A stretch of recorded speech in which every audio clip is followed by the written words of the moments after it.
Good morning students. आज आपण axial magnetic fields produced by current in circular loop study करणार आहोत.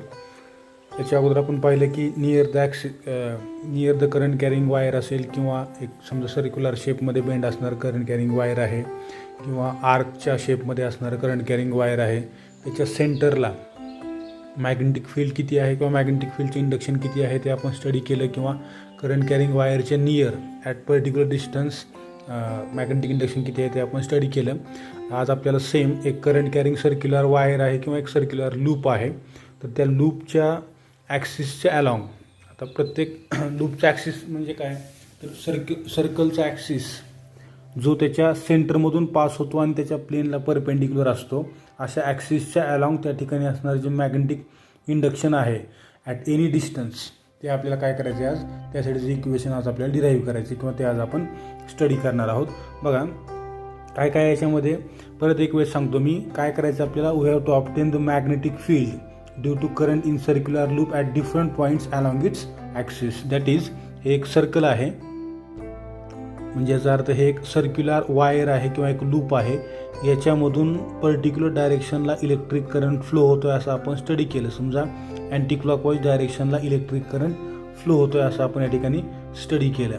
दिस loop is in x y plane. हे जे loop आहे हे दोन ॲक्सिस ह्याच्यामधून पास झालेले आहेत. कुठला एक आहे एक्स ॲक्सिस, दुसरा आहे वाय ॲक्सिस. हा वाय ॲक्सिस आहे, हा तुमचा एक्स ॲक्सिस आहे. आपल्याला माहीत आहे हे 2 डायमेन्शनल कार्टेशियन कोऑर्डिनेट सिस्टीममध्ये आपण हे लूप कन्सिडर केलेलं आहे. याचा अर्थ एक्स वाय प्लेनमध्ये एक्स आणि वाय या दोन ॲक्सिसमध्ये असणारा अँगल जो आहे तो काय आहे, राईट अँगल आहे. आणि हे दोन ॲक्सिस एकमेकाला ज्या पॉईंटला इंटरसेक्ट करत आहेत तो पॉईंट म्हणजे या सर्कलचं सेंटर आहे. अशा पद्धतीनं आपण हे सर्क्युलर लूप काय केले, कन्सिडर केलेलं आहे. बरोबर आहे.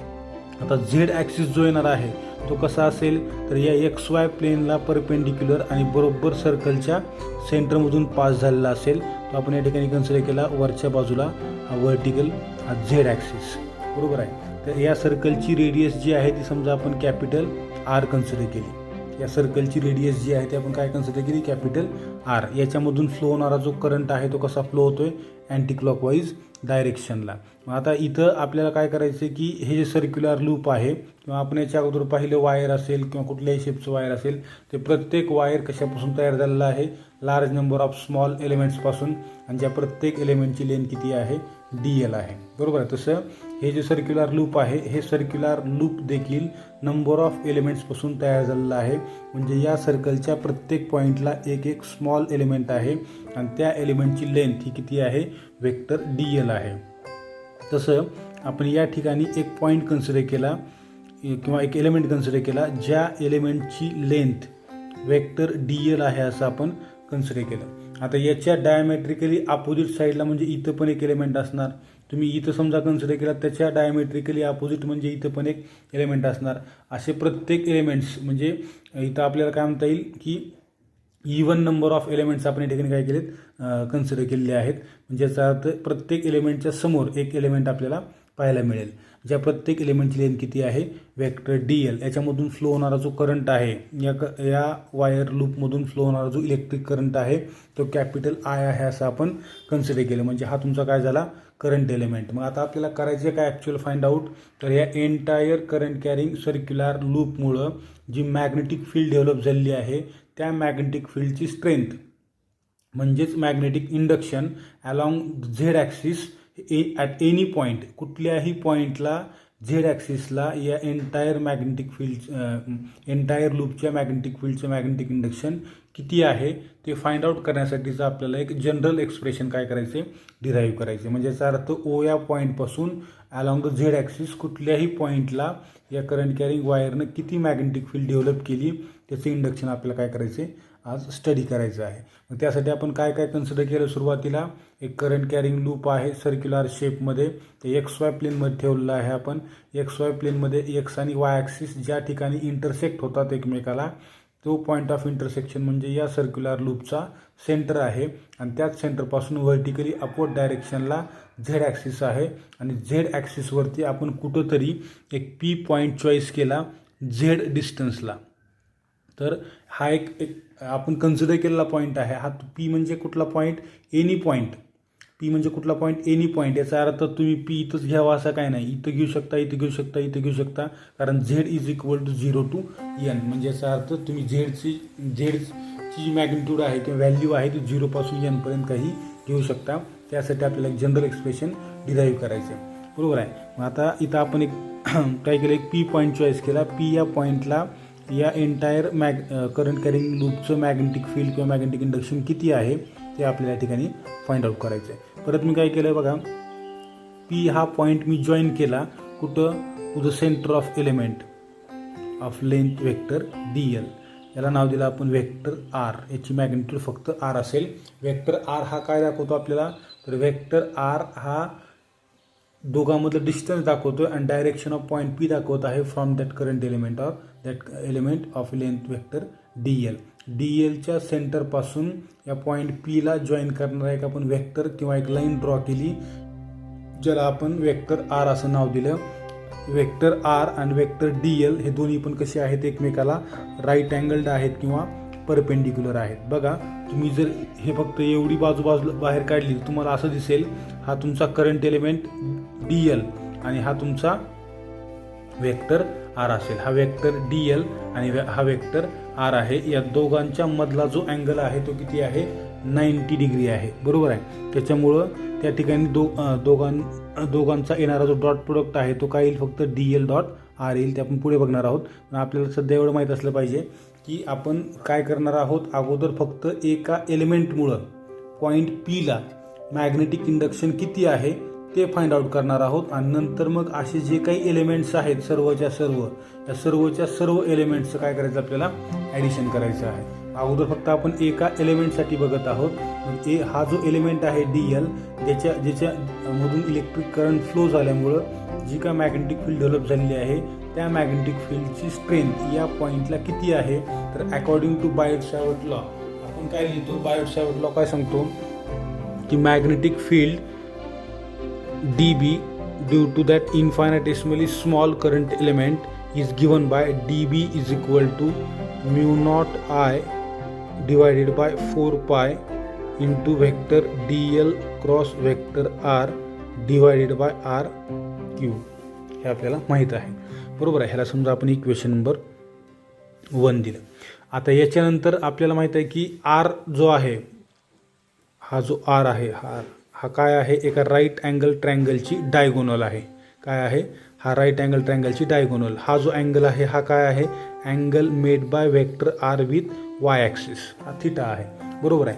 आता या ठिकाणी आपल्याला आपण जर पाहिलं तर vector D L cross vector R, इथला जो वेक्टर डी एल हा जो दिसतो आपल्याला bracket, vector D L cross vector R याला मॅग्निट्यूड फॉर्ममध्ये आपण D L dot R sine theta असं लिहितो, बरोबर आहे. आता या ठिकाणी आपल्याला माहीत आहे की साईन थिटा काय, साईन थिटा म्हणजे काय, कुठला अँगल आहे हा थिटा, तर वेक्टर आर आणि वेक्टर डी एल या दोघांमधला अँगल आहे जो किती आहे, 90 आहे. मग साईन 90ची व्हॅल्यू काय आली, 1 आली. त्यामुळे या ठिकाणी काय आलं, डी एल डॉट आर असं आलं. त्याच्यामुळे हे जे इक्वेशन चेंज होणार आहे हे कसं चेंज होईल, D B is equal to mu not I divided by 4 pi into D L dot R sine 91 झाला डिवायडेड बाय आर क्यूब. हा क्यूब आणि हा आर कॅन्सल, काय येईल, mu not I divided by 4 pi into D L divided by R square. हे अशा पद्धतीने काय आलं आपल्याला, फक्त एका करंट एलिमेंटमुळं पॉईंट पीला असणारी ही मॅग्नेटिक फील्ड आपल्याला या ठिकाणी भेटली.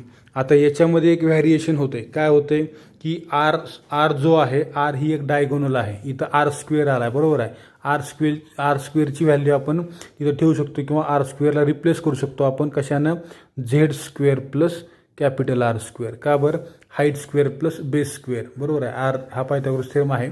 R square is equal to z square plus R square. त्यामुळे हे इक्वेशन कसं होईल, D B is equal to mu not I divided by 4 pi into D L divided by ब्रॅकेटमध्ये z square plus R square. ह्याला equation number 3 द्या. हे काय आहे, एका करंट एलिमेंटमुळं पॉईंट पीला डेव्हलप झालेली ही मॅग्नेटिक फील्ड आहे. फक्त एका करंट. आता याचं डायरेक्शन कसं आहे ते आपल्यासाठी महत्त्वाचं आहे. बघा आता त्याने इथं आपल्याला काय दिसतंय, हा DL जो आहे कुठल्या प्लेनमध्ये आहे, DL जर आपण या ठिकाणी पाहिला तर हा समजा कुठं आहे एका म्हणजे याचा अर्थ DL आणि वेक्टर R हे दोन्ही कसे आहेत, एकमेकाला परपेंडिक्युलर आहेत, बरोबर आहे. आणि त्या दोघांचं येणारं जे म्हणजे DL आणि R या दोघांनी एक प्लेन फॉर्म केले. DL समजा या ॲक्सिसच्या अलॉंग आहे, R या ॲक्सिसच्या अलॉंग आहे. या दोघांना परपेंडिक्युलर या डायरेक्शनला तुमचा कोण येईल, वेक्टर DB येईल, जो आत्ता आपण फाइंड आउट केला.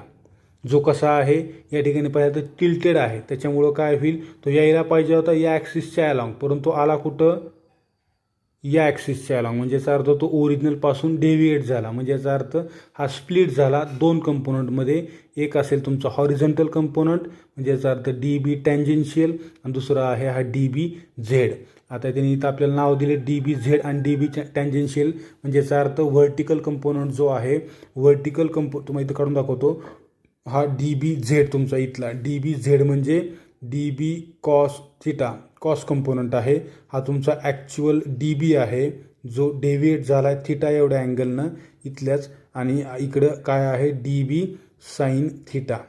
म्हणजे याचा अर्थ इथं आता आपल्याला समजून घ्यायला पाहिजे की जो आपण हा DB फाइंड आउट केला मॅग्निट्यूड फॉर्ममध्ये, याचा व्हेक्टर फॉर्म किंवा याचं डायरेक्शन कसं असेल, तर याचं डायरेक्शन जे आहे ते या DL आणि वेक्टर R या दोघांनी जे प्लेन फॉर्म केलं आहे, XY म्हणजे या प्लेनला काही नाव द्या तुम्ही.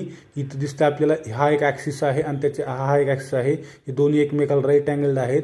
या दोघांना पण परपेंडिक्युलर हा तुमचा वेक्टर DB आहे, म्हणजे हा DB आहे, बरोबर आहे. मग DB कसा आहे, Z ॲक्सिसपासून टिल्टेड आहे एका पर्टिक्युलर अँगलनं, त्याच्यामुळं हा झाला तुमचा कॉस कंपोनंट आणि हा झाला तुमचा साईन कंपोनंट. मग आता या ठिकाणी आपल्याला Z कॅल्क्युलेट करण्यासाठी किंवा Z ॲक्सिसच्या अलॉंग येणारी रिझल्टंट मॅग्नेटिक फील्ड कॅल्क्युलेट करण्यासाठी आपल्याला या सर्वच्या सर्व कंपोनंटचं सम किंवा ॲडिशन घ्यावं लागेल. पण त्याच्या अगोदर इथं जर आपण पाहिलं DB साईन थिटाची सिमेट्री कशी आहे, तो या Z ॲक्सिसला परपेंडिक्युलर आहे. तसंच आता इथं काय दिसतं, समजा सेम जसं इथं मी एलिमेंट कन्सिडर केला तसंच इकडल्या बाजूला एक एलिमेंट कन्सिडर करा. याच्यामुळं येणारा जो DB टँजेन्शियल आहे तो कुठे येईल, या डायरेक्शनला येईल, म्हणजे कुठं इकडे येईल. तसंच इथे कन्सिडर करा, कुठे येईल, इकडे येईल. तसंच त्याच्या अपोजिट म्हणजे प्रत्येक DB साईन थिटाच्या अपोजिट साईडला एक दुसरा टँजेन्शियल कंपोनंट येणार आहे, कारण त्याच्या समोरच्या एलिमेंटमुळं, त्याच्या सिमेट्रीमुळं. इथं जी काही सिमेट्री आहे कशाची, या सर्क्युलर करंट कॅरिंग लूपची, याच्यामुळं DB टँजेन्शियल हे कसे येतील, हा तुमचा हा तुमचा X ॲक्सिस आहे, सॉरी Z ॲक्सिस आहे. Z ॲक्सिसच्या अलॉंग Z ॲक्सिसला परपेंडिक्युलर असे बाजूनं ॲरो लावल्यासारखं सगळे DB टँजेन्शियल येतील, आणि हा DB टँजेन्शियल इकडल्या DB टँजेन्शियलला कॅन्सल करेल. सिमिलरली सगळे DB टँजेन्शियल जे आहेत किंवा DB साईन थिटाचे कंपोनंट आहेत ते आपापल्या समोरच्या कंपोनंटला कॅन्सल करतील. त्याच्यामुळं त्या ठिकाणी येणारं जे हे जे नेट ॲडिशन आहे ते काय असेल, 0 असेल. मग राहिलं कोण, फक्त आता DB कॉस थिटा, जो कसा आहे व्हर्टिकली अपवर्ड आहे, बरोबर आहे. म्हणजे याचा अर्थ या सर्वच्या सर्व एका एलिमेंटमुळं एक DB कॉस थिटा तयार झाला, दुसऱ्या एलिमेंटमुळं दुसरा DB कॉस थिटा तयार झाला कुठं, या डायरेक्शनला, तिसऱ्या एलिमेंटमुळं तिसरा DB कॉस थिटा तयार झाला. असे नंबर ऑफ इथं एलिमेंट्स आहेत, त्या प्रत्येकामुळं एक असा DB कॉस थिटा हा element along the Z axis vertically upward डायरेक्शनला येणार आहे. मग ह्या सर्वच्या सर्व DB कॉस थिटाची जर आपण ॲडिशन केली तर मला काय मिळेल, net magnetic field along the Z axis due to entire current carrying circular loop आपल्याला मिळेल, आणि आपल्याला तेच फाइंड आउट करायचं आहे. मग इथं नेट कॉन्ट्रीब्युशन जे आहे अलॉंग द Z ॲक्सिस ते आपण कसं फाइंड आउट करू शकतो, by integrating component DBZ. DBZ हा जो कंपोनंट आला आहे, DBZ म्हणजे काय आहे, DBZ म्हणजेच DB कॉस थिटा आहे. मग आपण DB तर फाइंड आउट केला आहे, मग त्याला इंटिग्रेट केलं तर आपल्याला काय मिळेल, total magnetic field along Z axis that is BZ is equal to integration DB cos theta. आता DB किती आहे आपल्याला माहीत आहे, μ0I डिवायडेड बाय 4π इंटू हे, त्याला इंटिग्रेट करतो मी, integration DL divided by Z² plus R² into ते cos theta as it is पुढचं, बरोबर आहे. आता याच्यामध्ये आता आपल्याला काय काय व्हॅल्यू ठेवता येईल, तर कॉस थिटा परत एक वेळेस बघा, इथला जो अँगल आहे थिटा बरोबर आहे. याचा कॉस कंपोनंट याचा कॉस घेतला आपण, याचा कोसाईन घेतला तर कोसाईन काय सांगतो, adjacent side divide by hypotenuse. Adjacent काय आहे इथं आपण म्हणू शकतो but cos theta is equal to adjacent divided by hypotenuse r by r. Therefore काय या ठिकाणी B is equal to mu not I divided by 4 pi नंतर z square plus R square कॉन्स्टंटच घेतलेल्या ठिकाणी इंटिग्रेशनच्या बाहेर. इंटिग्रेशनमध्ये काय राहील तर हे डी एल कॉस्टची व्हॅल्यू काय आहे आर बाय आर आहे. आता आर म्हणजे कुठला स्मॉल आर. स्मॉल आरची व्हॅल्यू काय आहे तर square root of Z square plus R square आहे. कुठं कशावरून काढली आपण ह्या वरच्या इक्वेशनवरून काढली बरोबर. हा आर स्क्वेअर आहे, जो स्क्वेअर रूट काय ते square root of Z square plus R square. मग ते आपण या ठिकाणी इथं लिहू शकतो square root of Z square plus R square. आता इथं जर पाहिलं इथं पॉवर 1 आहे, इथं पॉवर 1/2 आहे बरोबर आहे. त्याला आपण काय करू शकतो B is equal to mu not I divided by 4 pi हे आर कॉन्स्टंट डिवायडेड बाय इथं 1 plus half 3/2 z square plus R square bracket raise to 3/2 integration d l. आता इंटिग्रेशन डी एल म्हणजे काय तर हे जे काय सर्क्युलर लूप आहे या सर्क्युलर लूपमध्ये असणाऱ्या सर्वच्या सर्व एलिमेंटचं ॲडिशन म्हणजे काय मिळेल टोटल डिस्टन्स ऑफ सर्कम्फरन्स म्हणजे याचा अर्थ सर्कम्फरन्स ऑफ सर्कल मिळेल आपल्याला. ते आपण त्याचं ॲडिशन करत गेलो तर मग इथं आपण काय लिहू शकतो सर्कम्फरन्स किती आहे 2 पाय आर आहे. म्हणजे याचा अर्थ इथं काय आलं हे 2 पाय आर कशाची व्हॅल्यू आली इंटिग्रेशन डी एलची आली. मग हे पाय अँड पाय गेट कॅन्सल 2 2 जा 4 and r into r r square. Therefore this equation becomes B is equal to mu not I r square r into r square divided by 2 into z square plus R square bracket raise to 3/2. हे तुमचं काय मिळालं this is the magnitude of magnetic field due to current I in the circular loop of radius r on a point P or at a point P due to that current carrying loop or along the z axis. जो point P आहे इथला या हा point P या point Pला त्या entire लूपमुळं असणारं जे magnetic induction आहे किंवा मॅग्नेटिक फील्ड आहे ती किती आली आपली किंवा त्याची मॅग्नेट्यूड किती आली B is equal to mu not I r square divided by 2 into z square plus R square bracket raise to 3/2. हे काय आहे आपलं मॅग्नेटिक इंडक्शन आहे. ठीक आहे या ठिकाणी थांबू आपण.